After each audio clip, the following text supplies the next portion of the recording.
देखो अभी जनक महाराज सोच रहे थे शायद ये दो भाई, पता चला ये दो भाई नहीं, ये चार ही भाई है। अरे इनको पास में भी चार ही बेटियां हैं। और जो चार ही भाई ये साक्षात नारायण स्वरूप है, ये चतुर्व्यूह है।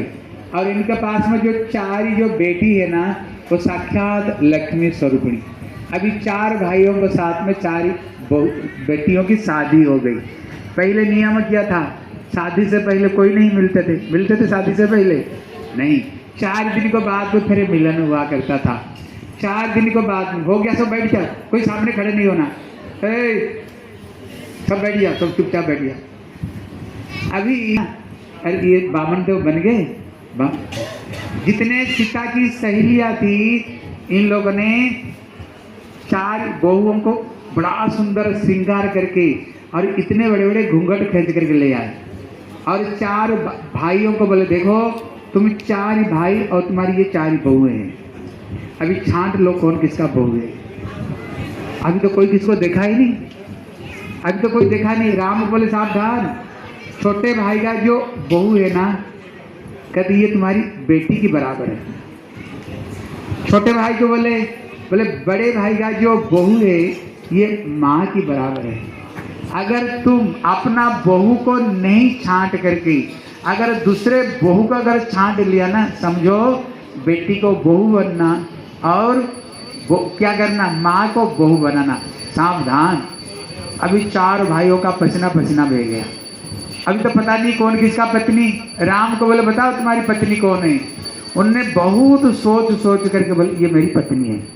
सही सीता जी को ढूंढ लिए। भारत जी को बोले बताओ तुम्हारी पत्नी कौन।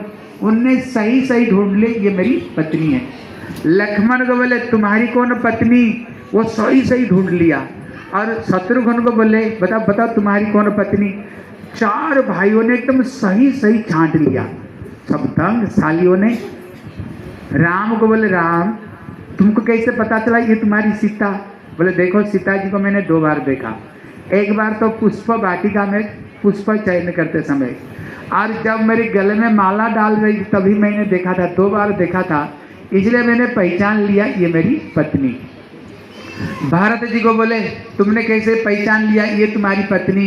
बोले देखो मैं जो कोई भी काम करता हूँ मैं प्रभु राम की चरण की चिंतन करते हुए करता हूँ। कहते ना मंगल भवन है, इसलिए हर काम में मैं सक्सेसफुल हो जाता हूँ। इसलिए मैंने छांट लिया ये मेरी पत्नी। इतने में लक्ष्मण को बोले, शत्रुघ्न को बोले तुमने कैसे पहचान लिया ये तुम्हारी पत्नी।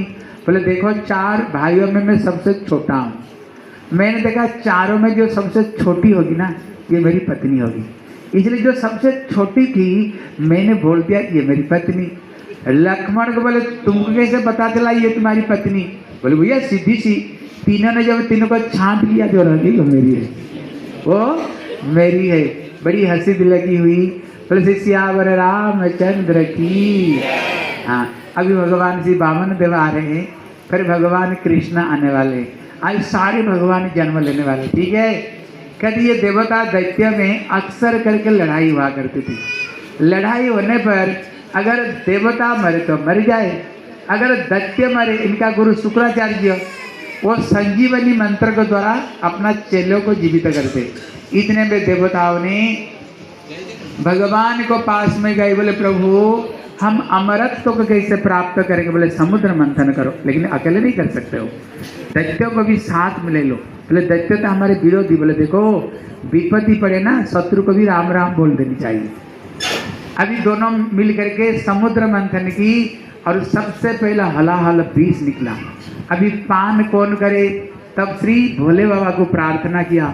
टन के टन उन्होंने जहर को पान कर लिया और उन्होंने कहाँ रखा। बोले अपना कंठ में रख लिया। इसलिए शंकर जी का जो गला पड़ गया नील, इसलिए शंकर जी का नया नाम हो गया। बोले श्री नीलकंठ महादेव की। इसलिए यहाँ शंकर जी क्या शिक्षा देते हैं। बोले देखो अगर जहर को अगर हृदय में लेते तो शंकर जी के हृदय में कौन बैठे हुए, ठाकुर जी कृष्ण राम बैठे हुए हैं। अगर मुंह में अगर कोई गंदी चीज रखोगे लड़ाई झगड़ा होगा, लड़ाई झगड़ा होगा। बताओ ये महाभारत का कारण क्या है बताओ। इसलिए हमारे गुरु जी कहते थे हर चीज में हड्डी देखना, अंगुल में हड्डी सीधा हो जाता है, हाथों में हड्डी सीधा हो जाता है, कमर में हड्डी सीधा बैठे। बताओ हड्डी किसमें नहीं है? जीवा में नहीं है।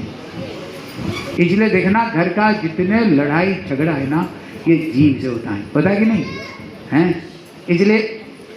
इसलिए ये महाभारत क्यों हुआ? इसलिए महाभारत हुई थी, हमारे द्रौपदी इतनी सी बात बोल दी थी, अंधा का बेटा, अरे बोलो अंधा का बेटा अंधा होता है, केवल इतनी सी कारण से ही ये महाभारत हो गया, ठीक है ना? इसलिए यहाँ पर शिक्षा देते हैं, ये जीवा से कभी भी गलती बात को मत कहा करो। अगर ज़्यादा समय है ना, क्या करो, माला लेकर के भगवान की माला जप करो, कभी किसकी बुराई कभी मत करो। फिर समुद्र मंथन हुई तो दिव्यव्रत में निकली, लेकिन जब वहाँ से अमृत निकला ना, अभी देवता दैत्य में लड़ाई शुरू हो गई। इतने में दैत्यों ने अहम पूर्वम करते करते जोर जबरदस्ती अमृत कलश को छीन लिया। भगवान ने देखा अगर ये दैत्य अमृत पान कर लिया अमर बन जाएंगे, फिर तो दुनिया के लिए हानिकारक है। फिर भगवान श्री मोहिनी अवतार लेते हैं। बोले मोहिनी भगवान की, जोर से बोलो, बोले श्री मोहिनी भगवान की। बोले भैया लड़ाई क्यों कर रहे हो, तुम लोग है कौन? बोले भाई भाई। बोले लड़ाई क्यों कर रहे हो? बोले अमृत गलिए। मोहिनी इतने सुंदरी थी, देखते लोग जो मोहिनी को देखते लट्टू हो गए, भूल गए ये अमृत पीना, भूल गए अमृत पीना। इतने में दैत्य ने बोले देखो सुंदरी, अगर ये अमृत पिएंगे तो तेरी हाथ से पिएंगे, नहीं तो पिएंगे नहीं। इतने में मोहिनी वो विश्वास दिलाने के लिए बोले देखो अनजान स्त्री को ऊपर कभी विश्वास नहीं करनी चाहिए। बोले पिएंगे तो तुम्हारी हाथ से, नहीं तो पिएंगे ही नहीं। बोले देखो जाओ स्नान करके आओ, अमृत पियोगे, 2 लाइन करके बैठो, एक तरफ में दैत्य एक तरफ में देवता। बोले सब पीले पीले चंदन कौन लगाएंगे? बोले ये हमारे भाई। बोले भाई भाई हो, 2 लाइन करो, 2 लाइन किया। बोले देखो देवता को तो पहले पानी ऊपर से पिला देता हूँ, अंदर में जो गाढ़ी रह जाएगा ना, फिर तो दोनों बैठ कर अकेला पिएंगे। दैत्य लोग बोले सुंदरी भले ही हमें ये अमृत नहीं मिले, कोई बात नहीं, अगर तू मिल जाओगी ना हमें सब कुछ मिल जाएगी। इतने में अमृत पिलाते पिलाते देवताओं ने, ये सौरभानु नाम का दैत्य था, बोले ये नया मित्र है, अभी विश्वास करना बड़ा कठिन। चंद्र सूर्य को बीच में धोखे से अमृत पी लिया। इतने में चंद्र सूर्य इशारा किया, बोले प्रभु ये दैत्य है देवता नहीं। भगवान सुदर्शन चक्र को बुला करके गला काट दिए, एक राहु और एक केतु हो गए। इसलिए बीच बीच में चंद्र सूर्य और ग्रहण होता है। देखो यहाँ पर शास्त्र कहता है ये जो प्याज लहसुन को हमें क्यों नहीं खानी चाहिए। जब उन्होंने ये सौरभानु दैत्य को चक्र से काटे, बोले जहाँ पर इसका मांस गिर पड़ा ना वहीं पर ही ये प्याज की पौधा हुई, और जहाँ पर ये हड्डी गिरा वहाँ पर लहसुन की पौधा हुई, और जहाँ पर ये खून का बूंद गया वहाँ पर मसूर डाल हुई है। देखना ये 3 चीज ठाकुर को भोग नहीं लगता है। ठाकुर जी खाते हैं? बताओ। ठाकुर जी वैष्णव देवी तक भी नहीं खाती है, हैं? कोई भी ठाकुर जी नहीं खाते हैं। दूसरा पुराण में तो आया ये गैया का मांस से ये प्याज सृष्टि हुई, गैया का हड्डी से ये लहसुन, और गैया का खून का बूंद से ये मसूर दाल बनाए। इसलिए ये जो 3 चीज है वो ठाकुर को सेवा में नहीं लगती हैं। इतने में जब उन्होंने अमृत पान करा के तो उन्होंने कलश को फेंकी और वहीं पर अंतर ध्यान हो गई। फिर तो देवता दैत्य में घमासान लड़ाई हुई। देवता तो अमृत पी चुके, जैसे केले का पेड़ को काटते हैं ना, सारे दैत्यों को एक तरफ से काटना शुरू कर दिया। ब्रह्मा जी ने देखा लगता है दैत्य वंश खत्म हो जाएगा। फिर भगवान ने, फिर ब्रह्मा जी आकर के उनको मना की। फिर शुक्राचार्य आया, संजीवनी मंत्र से फिर चले को जिंदा कर दिया। इतने में बलि महाराज से उन्होंने यज्ञ करवाया, विश्वजीत महायज्ञ। यज्ञ से एक रथ निकला जिसमें शास्त्र को साथ में, और उसमें जो बैठ करके युद्ध करेगा ना उसको कोई भी परास्त नहीं कर सकते। फिर उन्होंने स्वर्ग राज्य के ऊपर आक्रमण करके देवताओं को मार मार करके भगाए और पूरा इंद्र राजत्व उन्होंने दखल कर लिया। अभी देवताओं को माता अदिति कश्यप जिसे बोले मेरे बच्चों को स्वर्ग कैसे मिलेगा? बोले एक काम करो, एक पय व्रत केवल 12 दिन का करो, साक्षात भगवान वामन देव प्रकट होंगे और ये स्वर्ग राज्य तुमको वापस देंगे। यज्ञ किया तो साक्षात भगवान श्री वामन देव प्रकट हो गए। बोले भगवान श्री वामन देव की। वामन भगवान को लेकर कहा जाओ। इसलिए जब भगवान वामन देव आए हैं, भगवान वामन देव प्रकट, उनकी जनेऊ संस्कार हुई। नियम है जनेऊ संस्कार को बाद में फिर गुरु जी को कुछ दक्षिणा देना पड़ता है। बोले गुरुदेव बोलो दक्षिणा क्या चाहिए? बोले देखो छोटे मोटे चीज़ नहीं, मेरे को तो स्वर्ग राज्य चाहिए। जाओ तुम ये बलि महाराज से तुम ये स्वर्ग राज्य को मांग करके लाओ और मेरे को प्रदान करो। जब उन्होंने पहुँचे बलि महाराज के पास में, भगवान वामन देव इतने सुंदर, क्या उनकी तेज, क्या उनकी प्रकाश, इनकी प्रकाश से चतुर्थी को उद्भासित हो रहा था, इनके उद्भासित हो रहा था। इसको देख करके बलि महाराज जी प्रसन्न हो गए। बोले श्री वामन भगवान की। बोले आज मेरे जीवन धन्य हो गया है। चरणामृत उन्होंने पान किए। बोले आप ब्रह्मा को क्या चाहते हो? आज मैंने आपको इतना दक्षिणा देने वाला हूँ, कहीं आपको झोली पसारने का जरूरत नहीं। बोले पहले संकल्प करो। बिना संकल्प के मैं कुछ भी नहीं मांगता हूँ। जब उन्हें संकल्प मांगने के लिए गए, इतने में शुक्राचार्य अपना दिव्य दृष्टि से देखा, भगवान स्वयं वामन बन करके आए। इतने में शुक्राचार्य भागते भागते आए। बोले बलि सावधान। बोले क्या बात? बोले जानते हो ये कौन है? बोले वामन। बोले वामन नहीं, ये तिरपन है। पहले जो मोहिनी बन करके आई थी ना, आपको अमृत से वंचित कर दिया, वो मोहिनी देव कार्य को साधन करने के लिए अभी मोहन बन करके आए। खबरदार, ये 3 पग जो जमीनी मांग रहा है ना, ये त्रिभुवन राज्य ले लेगा। अगर लास्ट में नहीं दे पाओगे ना, फिर तुमको अभिशाप दे करके तुम पाताल लोग भेज देगा, सर्वनाश होने वाले। ये साक्षात भगवान स्वयं आए। बोले मेरे हाथ में, दोनों हाथ में लड्डू। एक तो कौन? देवी। फिर शेर के ऊपर बैठ करके आई। दोनों हाथ में लड्डू हो गए कि नहीं? शेर के ऊपर पे। एक तो दान मांगने वाले, कौन दान लेने के लिए? स्वयं विश्व ब्रह्मांड का मालिक। अरे दुनिया तो उसकी, वो तो इच्छा करने पर सब कुछ ले सकता है, लेकिन तो ले लिया। जब ब्रह्मलोक में प्रभु का चरण पहुंचा, पितामह ब्रह्मा जी ठाकुर जी की चरणों को अभिषेक करते हुए जो कमंडल में रख दिए, वो हो गई पतित पावन श्री गंगा देवी। बोले श्री गंगा देवी की। दूसरे चरण को अतल वितल तलातल पाताल। बोले बताओ, बड़ा डीग याद रहा था, इतना दान दूंगा कहीं हाथ पसारने का जरूरत? बताओ तीसरे पग कहाँ पर रखूं? इतने में उनकी जो पत्नी थी ना, बड़ी भक्तिमती थी। हाँ, विंध्यावली बड़ी भक्तिमती। इतने में आ करके बोले प्रभु, अपने प्रभु को क्या दिया? अरे दुनिया प्रभु का, प्रभु अपना दुनिया को ले लिया। अरे जब तक आपको आप स्वयं नहीं देते हो, देना थोड़ी होता है। इतने में बोले वाह, ये तो बहुत अच्छी पत्नी है। देखो यहाँ शिक्षा देते हैं पत्नी को कैसे पति को साथ देनी चाहिए। ऐसे नहीं दुख सुख का समय में रहे और दुख का समय हो तो भाग गए। नहीं, कंधे में कंधे मिला करके पति पत्नी अलग नहीं, एक खुश हो गए। ऐसे पत्नी होनी चाहिए। इतने में बलि महाराज बोले ये बताओ, दान बड़ा ना दानी बड़ा? बोले दानी बड़ा। बोले प्रभु आप तो अभी दान ही लिए, अभी तो दानी स्वयं बाकी। बोले बताओ तीसरे चरण कहाँ रखो? बोले मेरे सर को पर रखो। भगवान एक चरण से भगवान उन्होंने बलि महाराज का सर को पर उन्होंने चरण, जब चरण रखे, इतने में सारे देवता प्रसन्न होकर के पुष्प की बौछार की। बोले श्री बलि महाराज की, बोले श्री वामन भगवान की जय जय श्री राम। हाँ, अभी भगवान कृष्ण जन्म लेने वाले।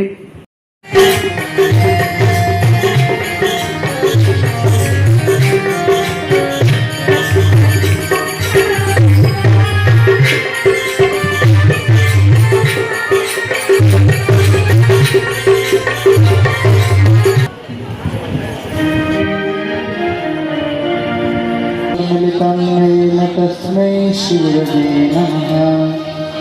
हरे राम राम राम। एक बार आप लोग बोलेंगे, हम श्रवण करेंगे जोर से।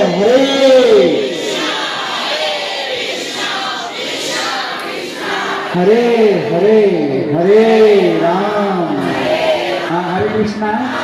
हाँ, देखा इधर सुना, आज तो हमारे ठाकुर जी जन्म हुए। आप लोगों ने आज तो सारे भगवान आए। कौन सा रंग के सूट सलवार पहन करके आए हो? पीला, ठीक है ना। कल हमारी किशोरी राधा रानी जन्म लेगी, इसलिए कल जरूर तिलक धारण करते हैं। देखो इधर जो रेखा है ना, ये वाम पाल से बसती ब्रह्मा, ये ब्रह्मा स्वयं, बीच में ये भगवान विष्णु, इधर जो रेखा है ये सदाशिव, ब्रह्मा विष्णु महेश। अब ये जो दो रेखा है ये ठाकुर जी का दो चरण है। हम चरण को कभी खाली नहीं रखते हैं। इसका नीचे देखो ये तुलसी दल है। पुराण में बताए जिनकी ललाट में तिलक है उनका शरीर में कौन कौन बैठता है। देखो ये श्लोक बोले, लक्ष्मी सरस्वती दुर्गा सावित्री हरिवल्लभा। जो तिलक धारण करते हैं उनकी शरीर में जितने 33 करोड़ देवता, दुर्गा, गीता, सीता, गया, गंगा, ये पृथ्वी का सारे तीर्थ उसका शरीर में निवास करते हैं। दूसरे श्लोक में बांके बिहारी स्वयं कहते हैं तिलक का क्या महत्व, बोले ऊर्ध्व पुंड्र धर्मर्घ्यम। जो ये ऊर्ध्व पुंड्र तिलक धारण करते हैं, ऊर्ध्व मतलब तिलक का नियम भी है, इसलिए फोटा लगा दिया नहीं, इसका कोई बात तो नहीं। अब भगवान कृष्ण को देखो, राम को देखो, नारायण को देखो, हनुमान को देखो, तिलक है ऊर्ध्व पुंड्रम, तिलक ऐसे होनी चाहिए जो ऊपर भगवान तक ले जाए। देखो भगवान कहते हैं जो व्यक्ति ऊर्ध्व पुंड्र तिलक धारण करते हैं, बोले सोपा कॉपी, वो कुत्ते खाने वाले मां चंडाल क्यों नहीं हो, भगवत मामा लोक महियते। भगवान कहते सीधा भाई को ले जाएगा, सीधा वो भाई भगवान खुद कहते। हम लोग तो हिंदू देखना, जैसे कोई अच्छे कोई बिजनेस के लिए जा रहे हैं, हम क्या करते हैं तिलक लगा कर बेचते हैं ना। जैसे कोई ब्राह्मण पूजा कराने के लिए आता है, पहले क्या करेगा, पूजा के बगैर कोई पूजा ही नहीं कराएगा, तिलक के बगैर, है ना। उसको पता है, पुराण में बताए, अगर तुम तिलक के बगैर कोई भी पूजा सेवा दान स्नान किया सब बेकार है, कोई भी तुमको फल नहीं मिलेगा। कथा सुनना भी फल नहीं मिलेगा, भागवत में बताया ये कथा सुनने का भी फल नहीं मिलेगा जब तक ये तिलक को हम धारण नहीं करते। जैसे आप लोगों को जो आता है सुहागिनी, पता कैसे चलता है, सिंदूर लगाए है ना, मांग भरी, मंगल सूत्र धारण करते हो, है ना, है कि नहीं, पता चलता सधवा, है ना। क्यों, पति की सुहाग के लिए, ये जगत का पति की सुहाग के लिए तो तुम धारण किया, लेकिन एक पति का जो पति परम पति हमारे बांके बिहारी, उसके लिए क्या तुमने धारण किया, कोई चीज नहीं, इसके लिए उसके लिए चिन्हा। इसलिए क्या करो, सबके सब ललाट में तिलक धारण करो।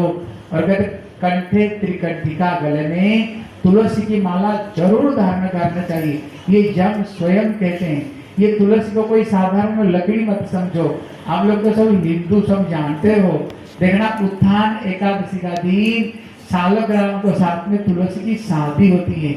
ये तुलसी साक्षात लक्ष्मी।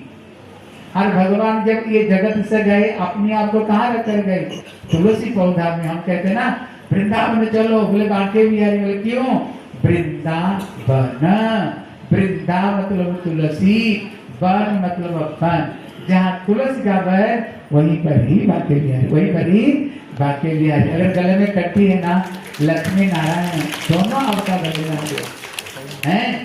जैसे स्नान करेंगे, ये गले में अगर कंठी स्पर्श करते हुए पानी गया, पुराण कहता है, हम तो गंगा जमुना सरस्वती जा नहीं सकते, पुराण कहता है अगर कोई चाहता है रोज रोज सारे तीर्थ में नहाए, बोले सबसे सरल उपाय क्या, बोले गले में कंठी पहनी, स्नान करोगे पानी टच हुए जाएगा। शास्त्र कहते हैं सारे तीर्थ में तुम्हारी नहाने का फल मिल जाएगा।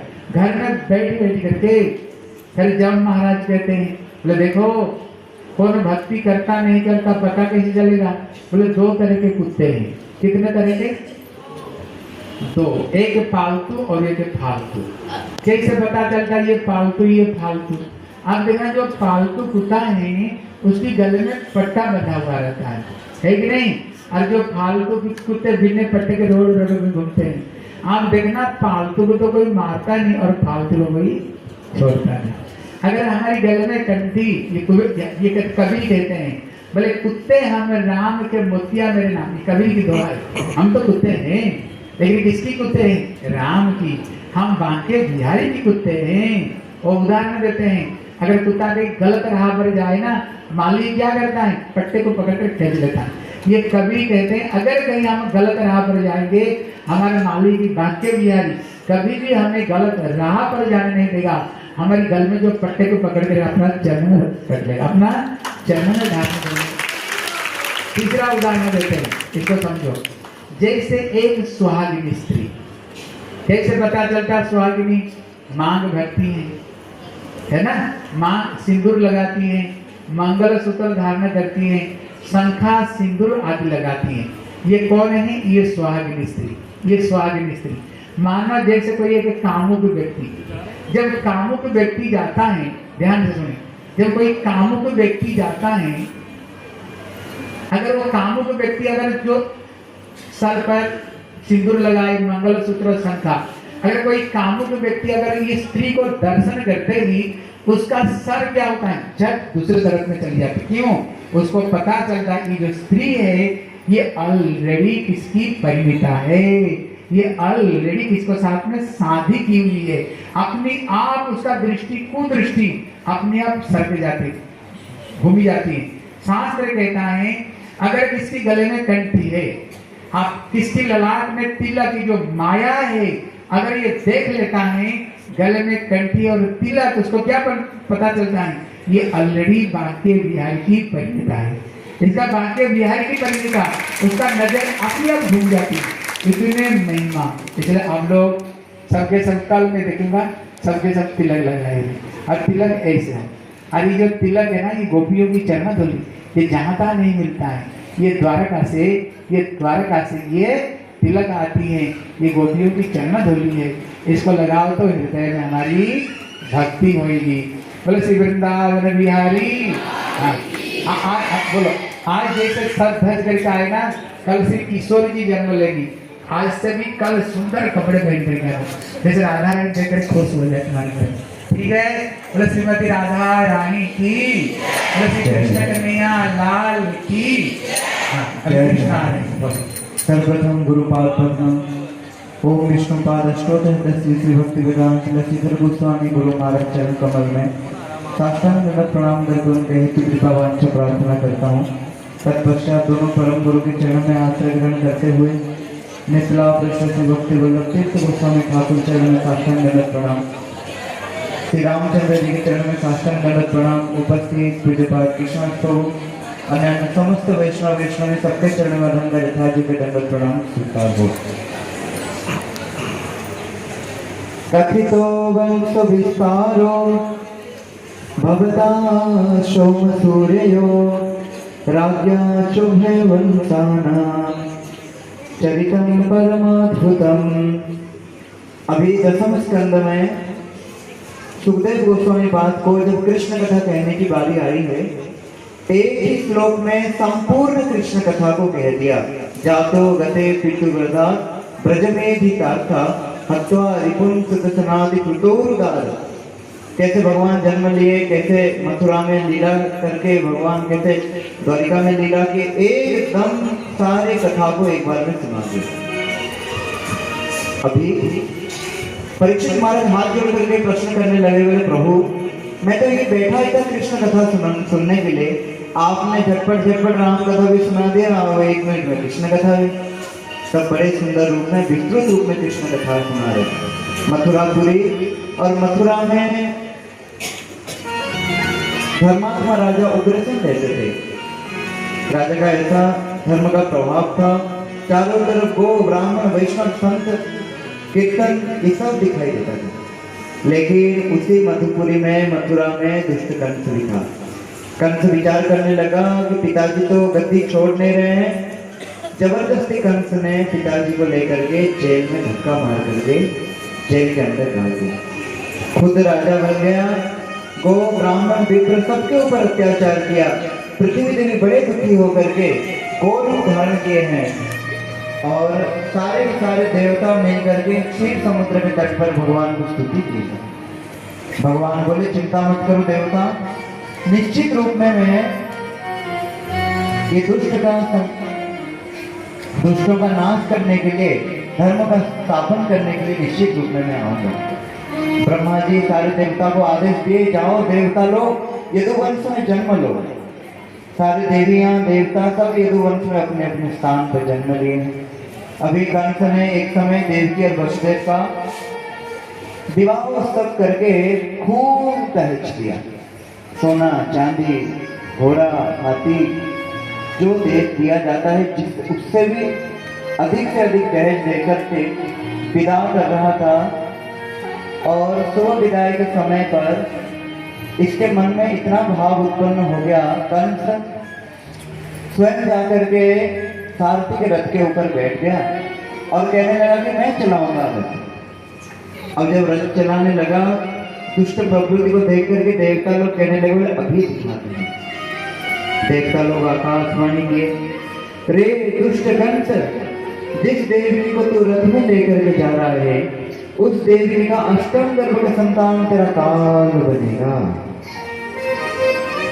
इतना सुनते ही कंस मयान से तलवार निकाल के देवी के चोटी को पकड़ करके मारने के लिए चल गया।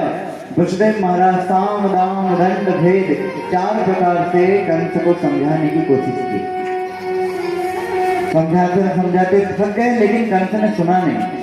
वसुदेव महाराज कह रहे हैं अरे आज हो नहीं तो 100 साल के बाद हो, मरना तो तय है, कोई तो अमर नहीं है।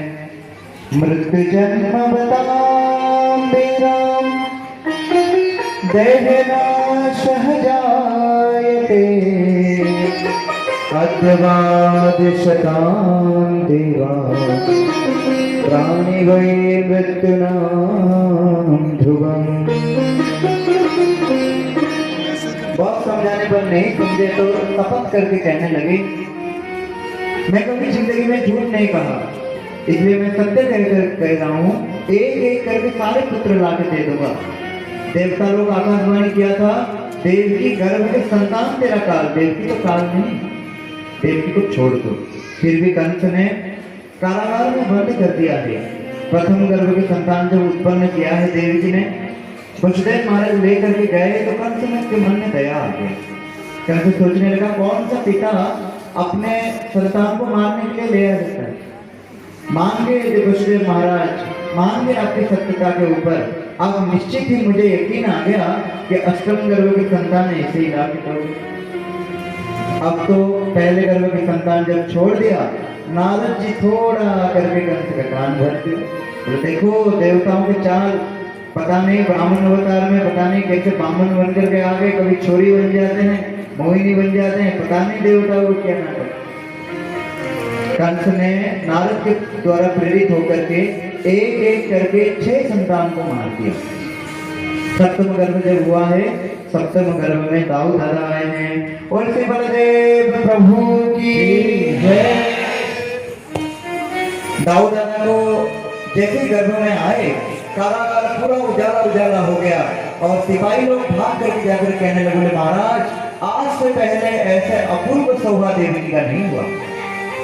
निश्चित रूप में देवता लोग जो आकाशवाणी किया था अष्टम गर्भ में, ये तो सप्तम गर्भ में ही आ रहे। कंस खड्ग लेकर के भागा। भगवान सोचने लगे हे भगवान, भगवान विचार करने लगे ये दुष्ट कंस जा करके देवकी माँ के गर्भ के ऊपर कभी प्रहार करेगा तो बलदेव प्रभु मेरे तरह रन छोड़ने से नहीं है, भागने वाले में से तो नहीं है। बलदेव प्रभु भी सीधा एक हुंकार करेंगे गर्भ के अंदर से और उनके एक हुंकार मात्र से ये कंस के तो बात ही छोड़ो, ये समग्र ब्रह्मांड जल करके रात हो जाएगा। कंस वध पहले हो जाएगा और मेरा जन्म बाद में होगा। अंबिका देवी को भेजे, योग माया देवी को भेजे। योग माया देवी ने कंस आने से पहले ही देवकी माँ के गर्भ से बलदेव प्रभु को लेकर के रोहिणी माँ के गर्भ में स्थान दे दिया। संकर्षण करके, संकर्षित करते द्वारा दूसरे गर्भ में रख दिया, इसलिए इनका नाम संकर्षण हुआ। जब अष्टम गर्भ आया है, अष्टम गर्भ में स्वयं कृष्ण आए हैं। और कृष्ण कन्हैया लाल की। यहाँ पर विशेष रूप में वर्णन हमारे विष्णु चक्रवर्ती पाठ कहते हैं, वर्णन कर रहे हैं कि कृष्ण अष्टम गर्भ में क्यों आए। और नारद तो परम भक्त हैं, अभी सुन रहे थे, नारद जी के कृपा से ही ध्रुव महाराज, प्रहलाद महाराज बड़े सुंदर रूप में बाल काल में ही इन्होंने भगवत प्राप्त कर लिया। फिर नारद बच्चा क्यों मरवाया? तो यहाँ पर कह रहे हैं नारद बच्चा नहीं मरवाया, ये लोग पूर्व जन्म में शापित थे, इसलिए अभी इनका कल्याण हो गया। दूसरे भावना में कह रहे हैं हमारे हृदय में भी 6 बच्चे हैं, 6 पुत्र हैं। कौन कौन? 6 खराब पुत्र हैं हमारे अंदर, जानते हैं? काम, क्रोध, लोभ, मोह, मद और मात्सर्य। जब तक इसको हृदय से खाली नहीं करोगे, इसको निकाल करके नहीं फेंकोगे, तब तक भैया भगवान आने वाले नहीं। सप्तम गर्भ में बलदेव प्रभु आए, शिक्षा दे रहे हैं, जब तक गुरु जी की कृपा नहीं हो तब तक कृष्ण नहीं आएंगे। अष्टम गर्भ में स्वयं कृष्ण आ रहे हैं। दूसरे अर्थ में कह रहे हैं भक्ति के लिए भी एकदम से डायरेक्ट भक्ति नहीं मिलता है। बहुत सारे लोग हम वृंदावन में देखते हैं, अरे हम तो राधा रानी के मंजरी बन गए, सखी बन गए। पुरुष लोग भी, माताएं भी बड़े सुंदर श्रृंगार कर लेते हैं, घूमते रहते हैं। भैया इससे भक्ति नहीं होगा। भक्ति करने के लिए भी स्टेप है, जैसे हम लोग स्टैंडर्ड 1, 2, 3 पढ़ते हैं, उसी प्रकार भक्ति करने के लिए स्टेप है। सबसे पहले है श्रद्धा, उसके बाद है साधु संग। साधु संग करते करते अनर्थ का निवृत्ति हो जाता है, धीरे धीरे भगवान के प्रति आसक्ति, प्रेम, रुचि, इस प्रकार भक्ति का स्टेप है। अष्टम गर्भ में भगवान आए तो देवता लोग आकर के भगवान की स्तुति किए हैं। अब बड़े सुंदर रूप में भगवान जन्म लेने वाले हैं। और कृष्ण कन्हैया लाल की जय। अथ काल परम शोभनम, काल परम शोभन हो गया है और उसी समय रिमझिम बारिश हो रहा था। आकाश में काला मेघ छा गया है, सब ऋतु विद्यमान हो गए हैं और बड़े सुंदर रूप में वहां पर कमल के पुष्प सुशोभित हो रहा है। कमल के फूल रात को नहीं खिलते, लेकिन यहाँ पर कमल के फूल रात को खिल गए हैं। सोच रहे हैं अरे जिस जन्म लेने वाले हैं उनके आंख के साथ, उनके हाथ के साथ, चरण के साथ मेरा तुलना किया जाएगा। चक्षु कमल, हस्त कमल, चरण कमल। बड़े सुंदर रूप में सारे जुई जाई मल्ली पुष्प से सारे वृंदावन, सारे मथुपुरी, सारे गोकुल सुगंधित हो रहे हैं। मयूर भ्रमर सब के का नाद करके सुंदर रूप में वहां पर विचरण कर रहे थे। चंद्रमा पूर्ण विकसित हो गए थे और वहां पर जमुना जी कल कल नाद कह करके बढ़ रहे थे। यहाँ पर कह रहे हैं भैया यमुना जी क्यों प्रसन्न हो रही थी? तो कहते हैं यमुना जी सारे नदियों में कौन है? यमुना जी बड़ी है और यमुना जी विचार कर रही है कृष्ण आएंगे, आने के बाद कालिंदी स्वरूप में मैं कृष्ण से विवाह करूंगी, इसलिए यमुना जी प्रसन्न हो रही थी। लेकिन जितने छोटे नदी गोदावरी, नर्मदा, सिंधु आदि वो भी प्रसन्न हो रही थी। वो लोग क्यों प्रसन्न हो रहे थे? तो हमारे गुरु जी कहते हैं कृष्ण यमुना जी से शादी करेंगे। यमुना सारी नदियों में बड़े हैं, तो जितने छोटे नदी कृष्ण का क्या लगेंगे? कृष्ण के क्या लगेंगे? सब साली लगेंगे। तो कभी कभी पुरुष पति पत्नी से ज्यादा सालियों में रुचि रखते हैं, इसलिए सारे नदियां भी प्रसन्न हो रहे थे। और इसी समय पर भादो के महीने शुक्ल पक्ष के अष्टमी तिथि बुधवार के दिन रोहिणी नक्षत्र संयोग में बड़े सुंदर रूप में सारे उत्तम अभिजीत मुहूर्त में सब सारे के सारे ग्रह नक्षत्र सब शुभ अनुकूल परिस्थिति परिवेश में भगवान देवी माँ के गर्भ से चतुर्भुज रूप होकर के प्रकट हो गए। और कृष्ण कन्हैया लाल की। हाँ, भगवान कृष्ण को ले और जो पीछे हैं हाँ लेकर सुस्वागतम कृष्ण, सुस्वागतम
आपका ट्यूबवेल बनाएगा।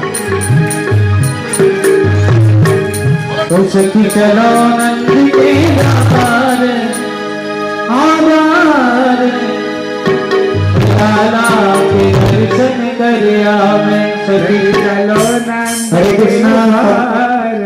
सब लोग खड़े हो जाइए, ऐसे गोपियां की तरह नृत्य कीर्तन करते हुए नंद उत्सव में भाग लेते हुए बड़े सुंदर प्रेम से बोल श्री कृष्ण कन्हैया लाल की।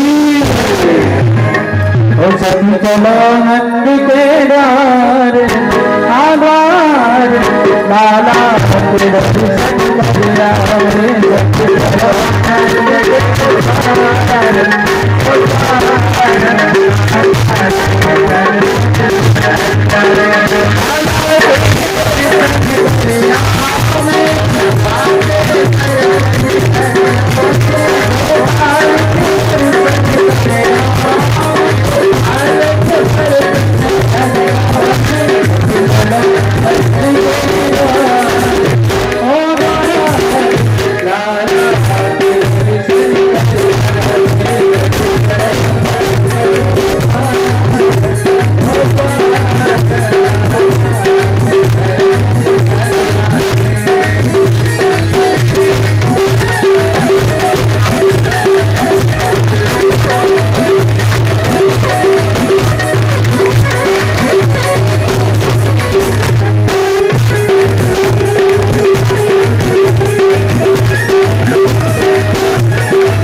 गाने बधाई बने भोले भूले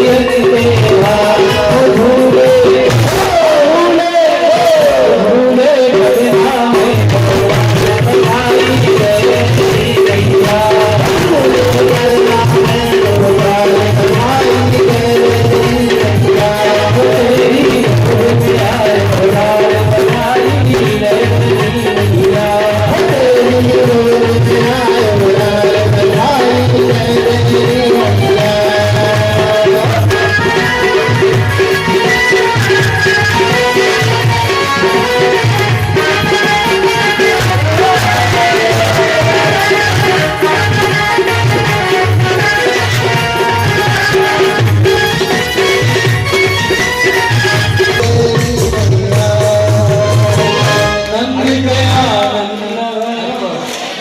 सबको एक मिलनी चाहिए। सबके लूटपाट करोगे तो किसको नहीं मिलेगा। जाओ अब दूसरी व्यक्ति ले करके इसको ले जाओ, सबका हाथ में दे दो। आज जो व्रत है इसको खाना नहीं, ये व्रत को नहीं खाना भैया।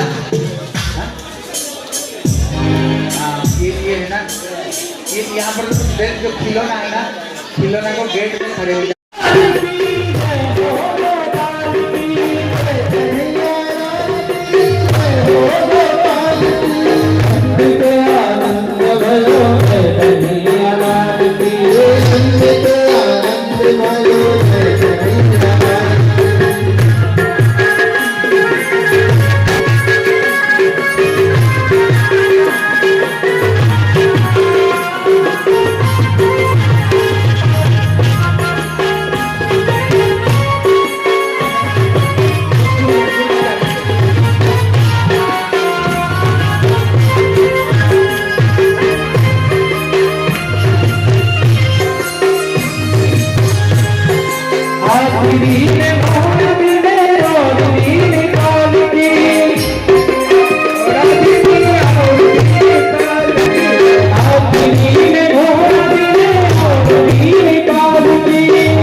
Yeah.